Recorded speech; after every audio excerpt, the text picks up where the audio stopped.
What it do, KTTV? This is KT, and I'm coming at you live with another episode of the Daily K Podcast.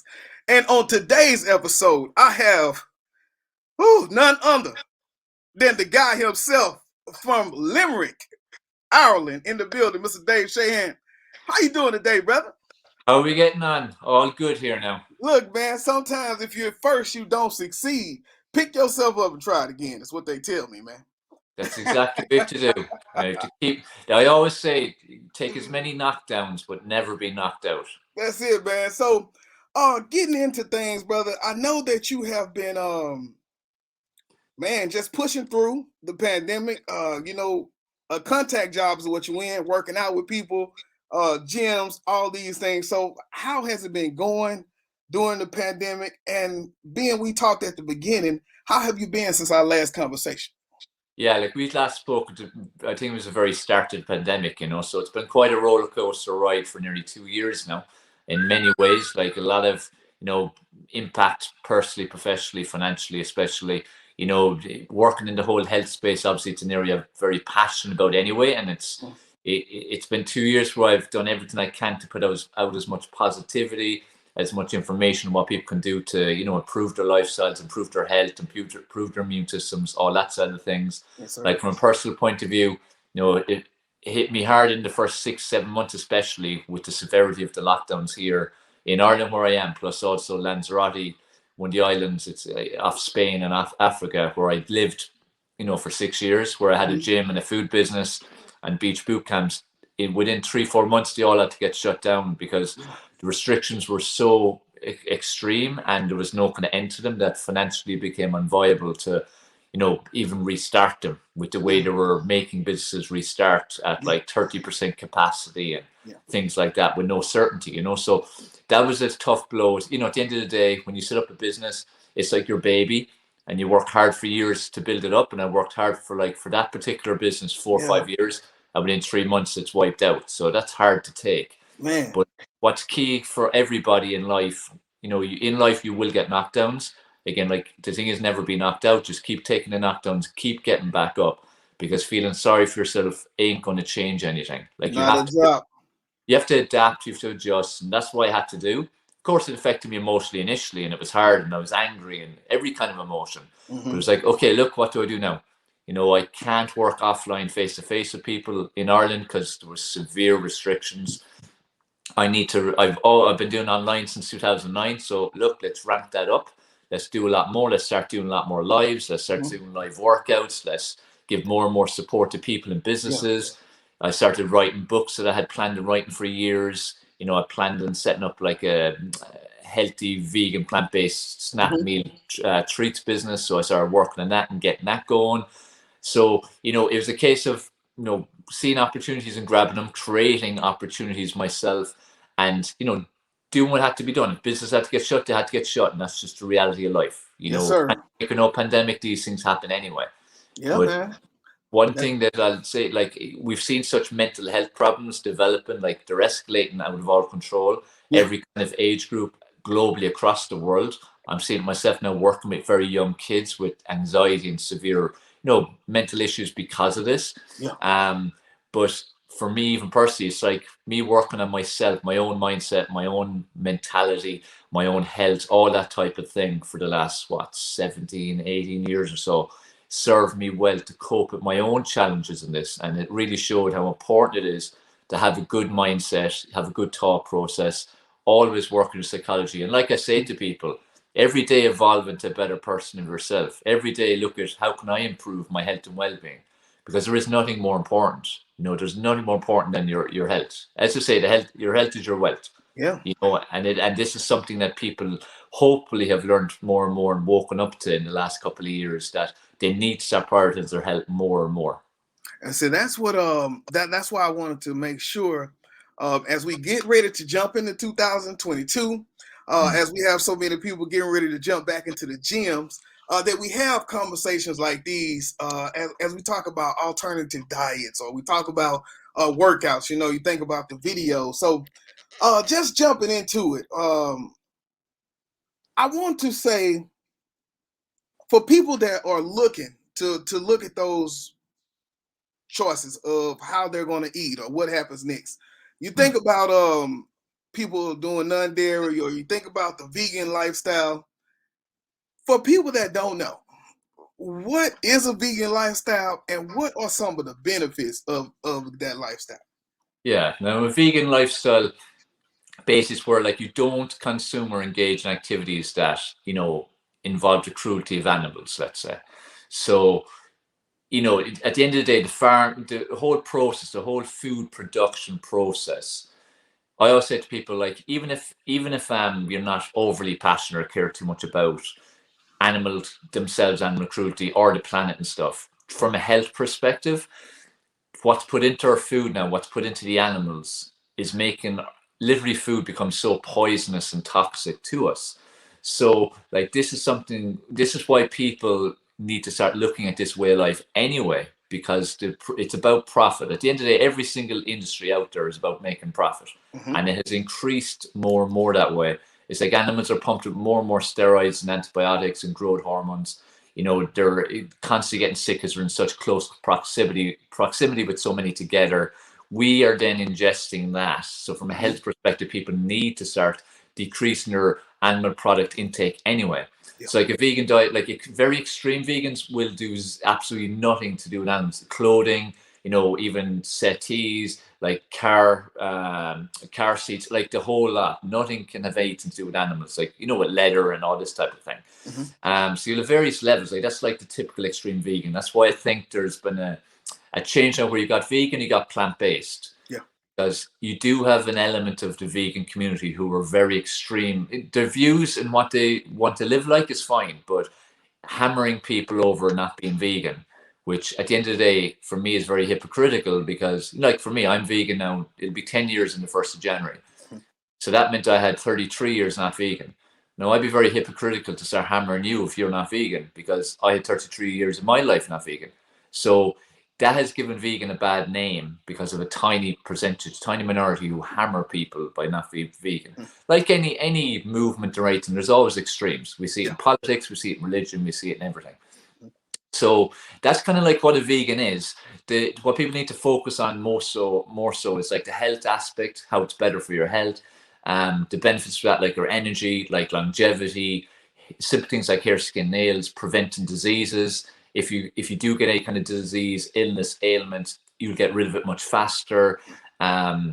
You've got then, like, you know, obviously decreasing animal cruelty is always going to be a good thing because it is a very, very cruel industry, the way things happen, and the amount of animals that are killed every day even it's truly shocking, you know. And then you got, like, from the planet perspective, even just a case of how much food is grown just to feed the animals, which we then kill to feed ourselves. Instead of, you know, if you look at the problems in the world, like malnourishment, starvation, millions die constantly every day, every week.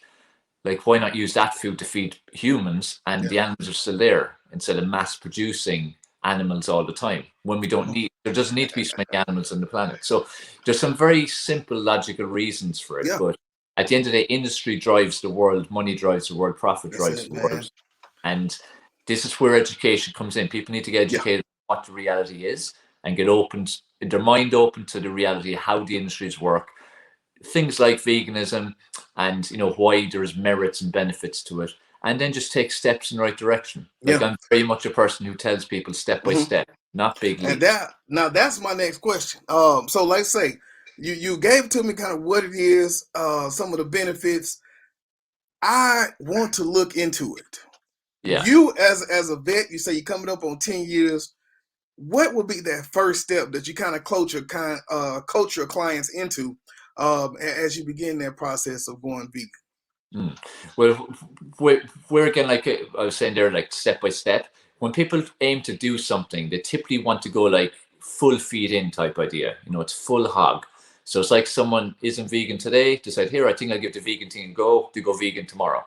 They don't know how to do it. They haven't researched it. They maybe don't have any people they know they could follow. So they're starting from scratch with no knowledge, no mentors, no guidance, no nothing. And typically that's not a way to work in anything, in business, in veganism, in anything, exercise. It doesn't matter what you try to do. You have to have some kind of knowledge of what to do.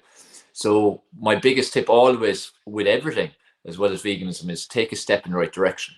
So simple thing to be, even as opposed to going 100% vegan straight off, which only works for a tiny percentage of people. Instead of that, you might have a meat-free day, or you might have a meat-free meal a week, or you might cut out dairy for a few weeks, see what happens. Or you might cut out, let's say, beef or eggs or something. Do something in the right direction. Because now more than ever, it's actually become much easier. It's just a thing of awareness and education. There's like there are millions and millions and millions of recipes online you can see through different people who that's all they do. That's, you know, they cook and they put it up there with videos and recipes. Like me, it's a good part of what I do, but it's not all that I do. But I provide lots of recipes. I share all my food online.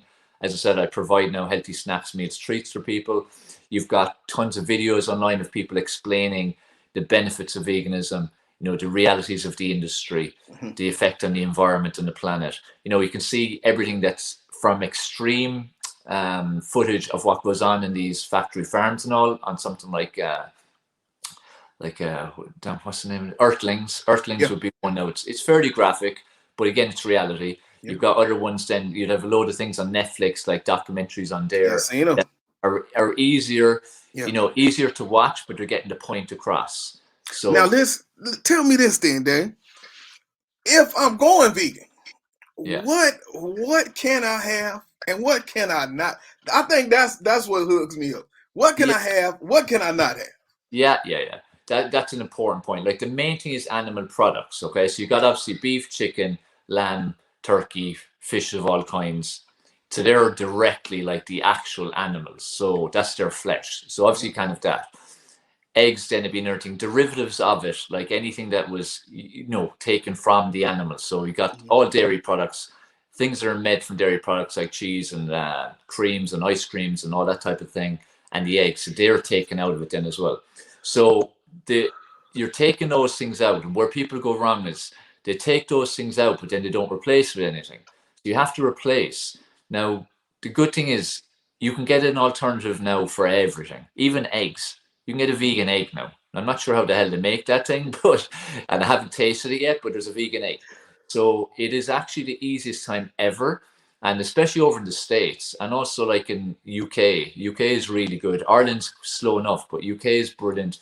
Parts of Europe, as I said, US is amazing in terms of there's so many different now restaurants and cafes and fast food outlets now that are vegan focused, or they have a strong vegan menu.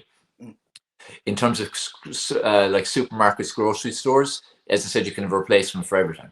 Even if you take just milk alone. If you go back, 6-7 years, it was soya milk or else you had dairy milk. Now you've got soya, you've got almond milk, you've got cashew milk, you've got hazelnut milk, you've got coconut milk, you've got oat milk, you've got rice milk, you've got like 10, 12 different types. So depending on what kind of flavors you like, what consistency, it's easy to find one. You know, same as cheeses, loads of different cheeses, creams, ice creams. Like even Ben and Jerry's have, I think in the States, it's about 25 different dairy-free flavors at this stage. Like here in Ireland, we have 5 right now, but I think the States is 25. So, you know, there's so much different things now you can have. So if someone goes, oh, I can't give up cheese, there's a cheese alternative. Oh, I love milk, I love ice cream, there's alternatives. The only thing that is a big change for people is like that if you're giving up, again, beef, chicken, fish, all those things. But you have the kind of process market then, like the fake fish, fake chicken, fake beef. And I'm telling you, as someone who used to eat these things, there's very little difference now. You eat the vegan versions, you wouldn't even know. If you were blindfolded and you told, look, this is a beef burger, you would think it's a beef burger. You know, same as the chicken, same as the fish. Like, it's amazing how it's developed in the last 5-10 years. So the biggest thing is, like, if someone wants, again, to keep eating something that's like beef, you can.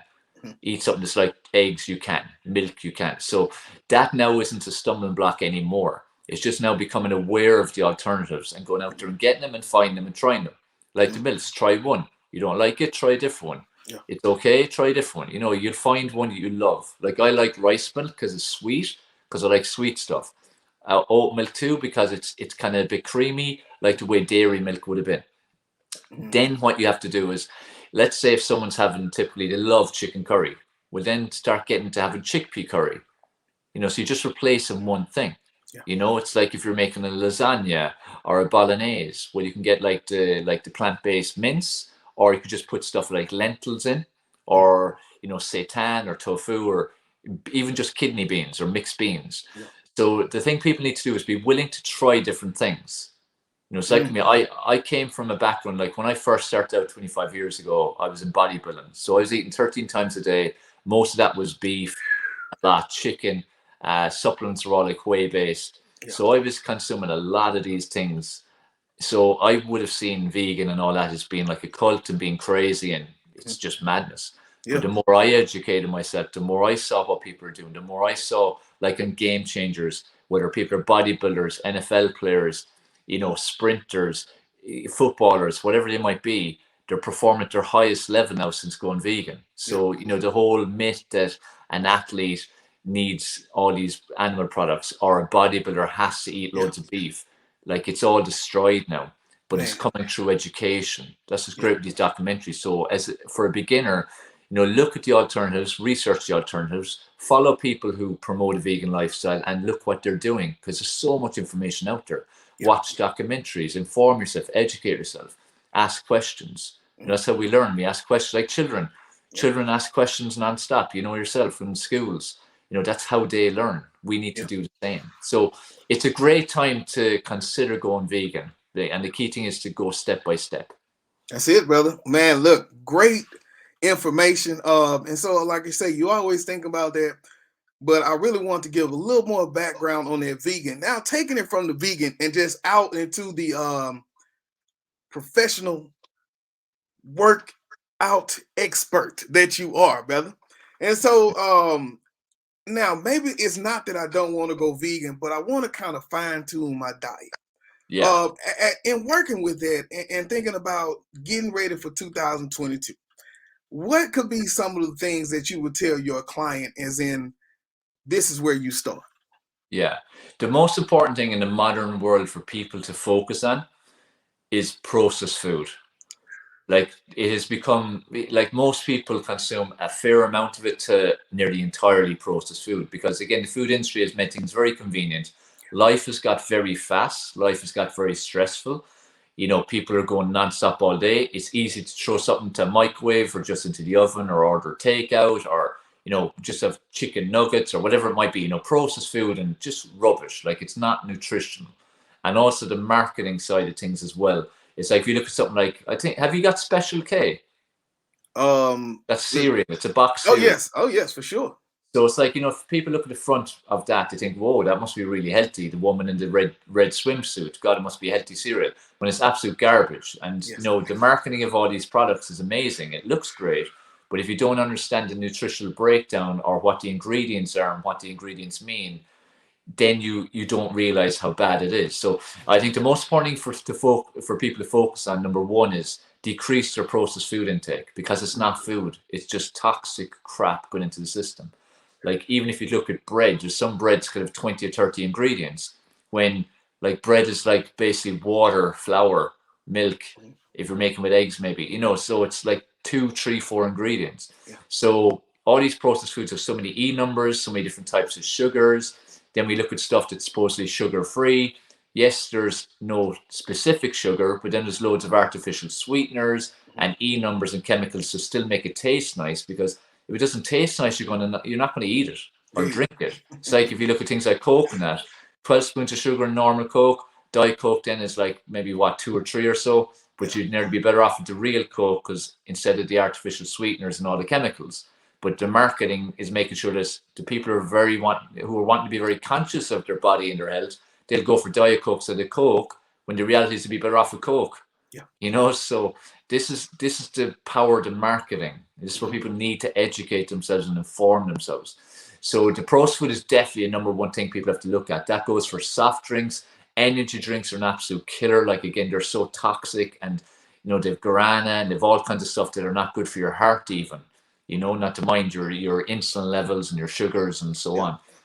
You've got all the processed food. You've got all the confectionery. You've got all the baked goods in terms of donuts and that type of stuff. People need to cut that stuff down, because that's what's gaining the weight. That's what's causing heart problems, diabetes, and so on. From that stage then to move on again, if people were to look again towards the vegan side a bit more, or healthier from that perspective, I would tell people, number one, to work on the dairy, because the dairy is, it's like a silent killer, I call it, because you don't necessarily know it's causing you any damage until you actually give it up. When you give it up, then you really notice. Like for asthma, for any mucus forming situations that people have, for bone pain in bones and all, it's unbelievable the difference it makes when you take it out, because it's super acidic. So it's leaching calcium from your bones instead of putting calcium in, like is marketed. It's marketed like the calcium you need from it, but it actually does the opposite. It takes calcium out. So it's causing bone disease. It's causing asthma, or it's accentuating asthma. Like I've had clients who had severe asthma, tried everything, gave up dairy, asthma gone within a couple of months. Wow. So it's unbelievable, but it's only when you stop having it for a period of time and then you go back and have a bit. Like for me, I give up for 6 weeks in my process of experimenting before going fully vegan. And during those 6 weeks, I can honestly say I did not notice much difference. I didn't go, oh, wow, I'm noticing a big difference here. Yeah. What did happen is when I went back to have some dairy, I went to have ice cream because I love ice cream. I literally had 2 spoons and my nose started running. So it was mucus. Wow. And the next day when I went for a run, I could feel my lungs were just, a bit like there was stuff in them. Again, mucusy.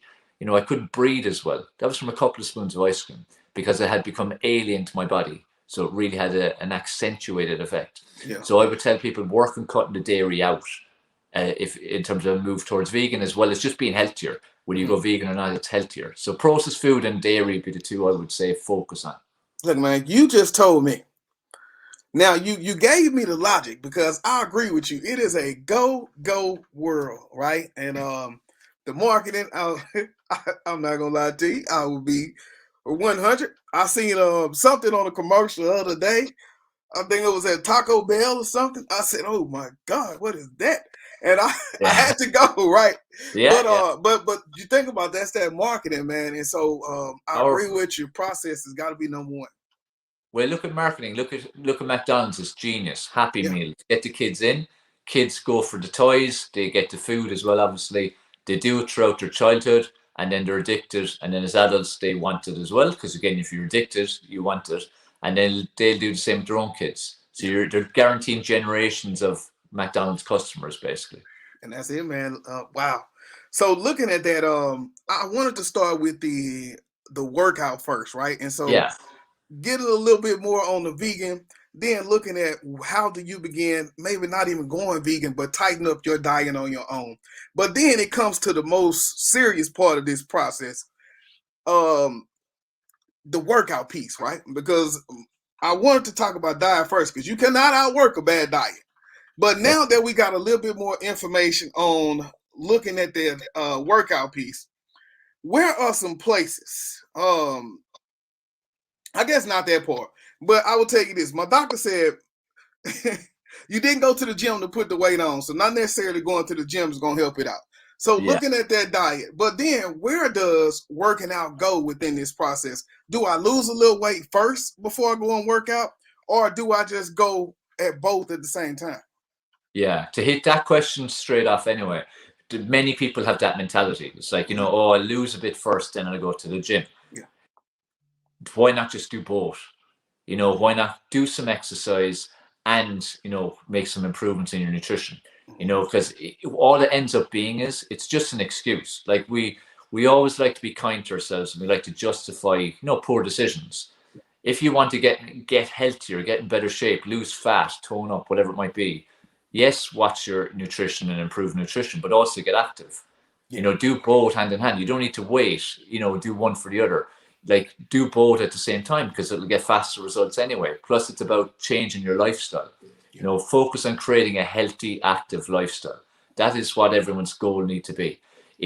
People, in terms of, again, a shift mentally, people need to shift away from seeing things as a diet, because when you are focused on a diet, there's an end game, basically, whether it be the end of 4 weeks, 12 weeks, 3 months, when the wedding is, when the holiday is, when Christmas hits, there's an end.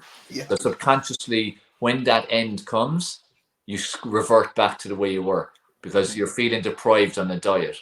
Whereas if you focus and say, I always tell the clients, I always hammer them about the dieting, to stop using that word, don't focus on it, focus on lifestyle, because this should be forever.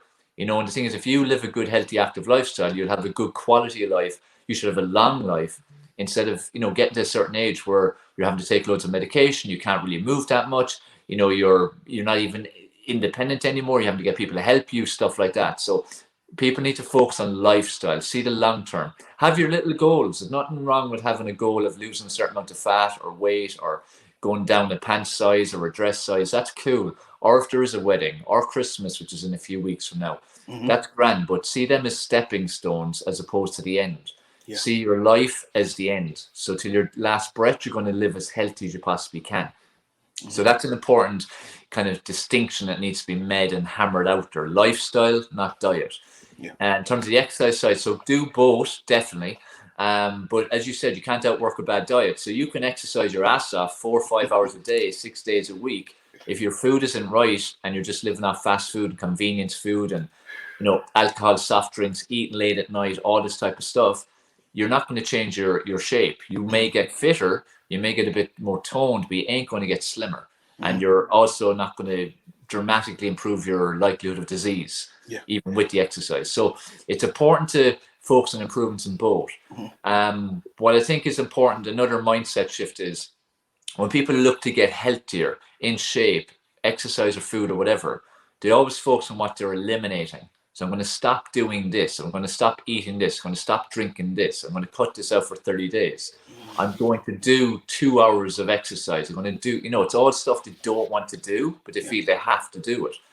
Focus on adding things that you're happy to do, because if you add and you add something and it becomes a habit. So you do for 7 days, 14, a month, and it becomes a habit. It's there, it's stuck. It's like brushing your teeth. I always compare things like that. I say, create these lifestyle habits as if you're brushing your teeth. You wouldn't go a day without brushing your teeth. You definitely wouldn't go a week or a month or a few years.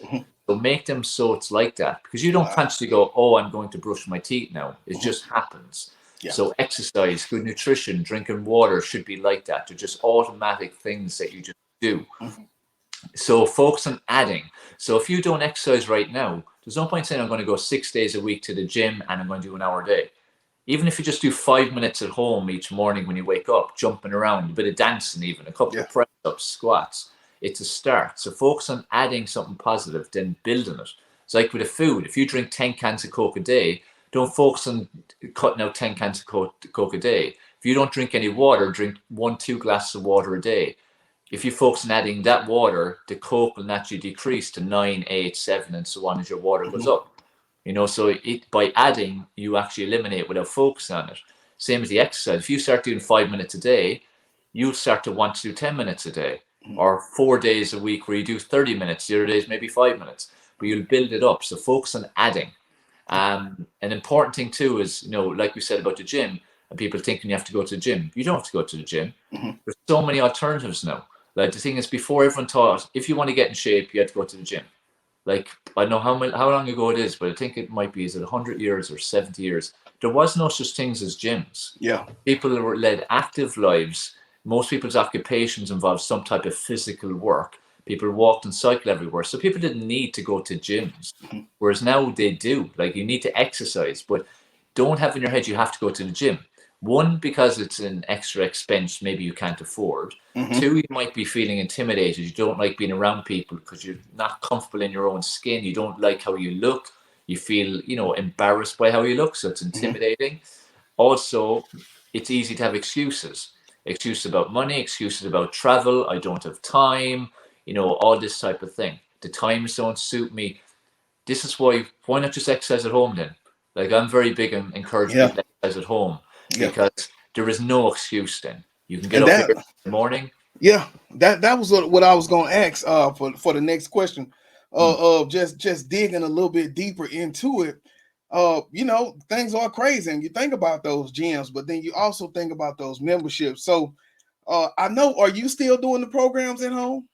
Yeah, so we have like a program online where we do live workouts Monday to Saturday, and then all the replays are available as well. Always. So people have access to hundreds of different workouts, replay wise and live ones every single day, Monday to Saturday. And then we're continuously looking at getting new instructors, new types of classes to add. So, that's the type of platform that we have. Plus we give a lot of support and accountability and recipes and whatever help we can. Now, there's many options out there. So like that's like a paid membership. There's many other types of paid membership. Like in America, you know a lot about Beachbody and Insanity and these type of, Hey, like Beachbody. there's loads of these things out there. So Mm-hmm. there's loads of paid ones out there. But also, you know, for people who genuinely can afford, or they just want to dip their toe in and not expend any money yet, you know, just go to YouTube even. Type in, you know, home workout. You'll have thousands and thousands of options. Like the most important thing with working out at home is knowing what to do. Now, if someone's used to exercising, they have a good idea how to work out, but the gym isn't appealing anymore, or financially they need to cut things, Mm-hmm. work out at home with the kind of things you used to do. It's very, like, for about $100, let's say, you could easily get a barbell and a gym ball, and then you've got your body and a chair. That's all you need. Or TRX straps. Like, you don't need a lot to work out. Like, all the gym does is give you a lot more options. It's like toys. Like if you only have one or two toys, you enjoy them, make the best of them. Make the If a kid best has of it. 100 toys, it just gives the kid more options. But how many of those toys are they ever going to use? Same inside the gym. How many of those machines are you ever going to use? So they're just options because, you know, there's no best exercise. There's no best machine. It's about exercising your body, exercising in a balanced way. Yeah. So, you know, if you're exercising at home, workout videos, following someone who's doing the workout live or doing it like as a replay. Like we've got all our replays in our membership. Or you go onto YouTube, obviously they're not live videos. You're watching a replay basically. Mm-hmm. Or there's books, there's all kinds of things there. So there's loads of options there for people. Why I encourage people for home is because it wipes out excuses. You know, you can't say I haven't got time. Get up a little bit earlier. Yeah. Or when you get home from work, do it then. Or when the kids are in bed. Or if you work from home, take a break at lunchtime and do a quick half an hour. You know, you can always go outside. Again, it doesn't have to be, again, using equipment. Go for a run, go for a walk, go for a cycle. You know, get some pair like rollerblades or skates or something. You know, there's loads of options there. Like the only thing that people definitely have to do for many reasons is resistance training. Like if you want to get toned, if you want to lose fat, if you want to improve athletic performance, if you want to improve your bone density, improve your posture, you have to do resistance training once, twice a week. Some people love it, some people hate it, but it is a necessity. And then in general, besides that, you know, doing cardiovascular exercise, but do exercise you like. It's like for me, I hate the cross trainer machine, you know, the elliptical machine. Yeah. Yeah. So I hate that machine. I hate the feel of the movement. If I had to do that every day, as determined as I am, I would find that hard to do. I might give up on it. Whereas, like, in terms of if I picked my favorite types of cardio, it would be boxing or rowing machine. Now, as a triathlete, obviously, I have to do lots of running, cycling, and swimming. I don't necessarily like any of those things, but I've chosen to be a triathlete, so I have to focus on those disciplines. You know, so that's the difference. Whereas the exercise I do like would be boxing and rower. So if I ever want something different, or I'm off season, let's say, I'll do that kind of activity or play sports. But find something you like. Find something you can tolerate. It doesn't have to be fun. Like if someone says, "Oh, I love exercising," they're obviously not working hard enough. You know, it's not fun. The results are fun. The endorphin kick afterwards is fun, but not during it. Like during it, if you're really into it, should feel like hell nearly. That's it, man. But it's a case of just remember the reasons you're doing it. Remember the benefits, you know. But start off small. If you're used to exercising, see how can I improve? How can I ramp it up? If you're not used to exercising, literally start with 5 minutes, even 4 days of the week. Like we need to exercise at least 3 days a week, you know, some way intensively to get some kind of results. But if you're starting off, doing something is better than what you were doing, which is nothing. Hey, amen on that one. Look, I'm telling you, so many people that I know, man, are trying to just get back in the game from the pandemic, getting back into the gym. I know I've been jumping back in myself, but the biggest thing is, like I said, we didn't gain the weight by working out, and as though it's going to be a part of it, you got to figure out how to gain it without making working out the bad folk and focusing on that diet piece and getting yourself together first, man. I love it, brother. So tell us about Kendrick, actually, just a quick one there, just while we're talking about, you know, weight and food and all this, and, you know, people trying to get in shape. Just thinking there, one important thing I'd stress to people is, you know, not to focus on their weight. People always go for their weight as their indicator of progress. And all the systems out there, Weight Watchers, all the different things out there will tell you about weight, gyms, trainers, and so on, because it's an easy measurement to check. However, it's the most inaccurate indicator of progress. Yeah. Because throughout the whole day, your weight is changing all day because of what you eat, you drink, hydrated, dehydrated, and so on. Yeah. Women, 3 weeks out of every 4, their weight's all over the shop. So it is not a good indicator. Yeah. For anyone who's looking to, improve their shape and health and so on, get a tape measurement. Take measurements like around your chest, back area, your belly button, your hips, your thighs, your arms, your calves, your neck, that kind of thing. Pick out items of clothing. If clothes are getting smaller. Pick out something you can't fit into, and that's your goal to fit into it. Take photos. Body fat calipers, like skin fold calipers for body fat. If you know someone who has one, that's an accurate measurement of your body fat. So use them as your indicators because they're real measurements. And they're either going down or they're not. Whereas weight will torment you. Same as BMI, they're not accurate. And you could be doing amazing. Hop on for that second, it tells you something that's not very nice, and you give up. When the reality is you were well on track. It was just in that moment, the weight was not good. It was higher. You might have to go to the toilet in 1 hour. It's that inaccurate. Yeah. So I would urge people to, not rely on the weighing scales. Get rid of it even if they have one. Give it to someone you don't like. Let it torment them. Get a tape measurement. Get a camera, take photos like your phone. Much better. Yeah, man. Awesome information, man. Now, if we want to know more about the memberships, want to know more about you, more about everything you got going on, man, give us the information so that, man, we can really find you and link up. Yeah, well, look, I put out a ton of content every single day across all social media. So like Facebook, Twitter, LinkedIn, YouTube, Snapchat, TikTok, everything that's out there, I'm on it. So if you just even put my name into Google, you'd find me on all those platforms. My website's davesheahan.highperformance.com. And on that as well, like I have a WhatsApp so people can message me if they've got questions. I'm genuinely there to help people in any way I possibly can.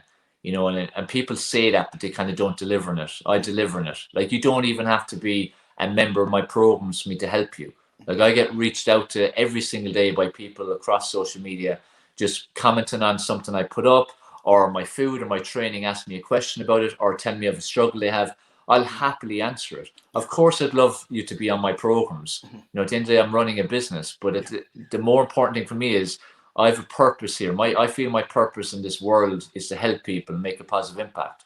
So I live every day with the sole purpose and mission to make a positive impact on even just one person. That's what I want. So, if I can help anyone, just get in touch, just message me. But check out all the stuff I put out across all those platforms. I also have a podcast, the MindBodyHealth Podcast. So, check that out. And tons of stuff out there. It's just like yourself. We put out so much stuff every day. If people just, consume a certain amount of it and more importantly, implement it, they'll see incredible results. That's it, brother. I sure appreciate it, man. We have done it again. You have come through again, man. 1:30 in the morning, Limerick, Ireland. I'm in Ireland. Look, dude, right now it's probably 2 something. So it's been a while. But man, I appreciate your time. Yeah. Honored to be on the show. Like, I love the show. I love all you're doing. You're doing such amazing work. Again, like what I'm saying with me having a purpose, it's so clear your purpose again to make a positive impact, and you give so much with your heart. You lead with your heart. So it's a pleasure for me to be on. There's very few people that would come on at 1:30 a.m. for it, but it was a definite yes for you the second you asked me. So, it's an honor to be on here, and I hope the audience has gained something from what we've spoken about. Most definitely, man. I sure appreciate the words of encouragement. Man, we're just going to keep pushing, man. And I know you'll do the same, man. So thank you again for coming on and taking some time, brother. My pleasure. Keep All up. Right.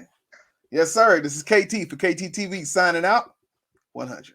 This is Darnell with Broadcast Houston. This is Dr. Tamara Beckford. Hey, this is Candace. This is London Underwood. This is Kirsten Bass with Inner City Greens, and you're watching. Y'all are now tuned in to KTTV. KTTV. KTTV.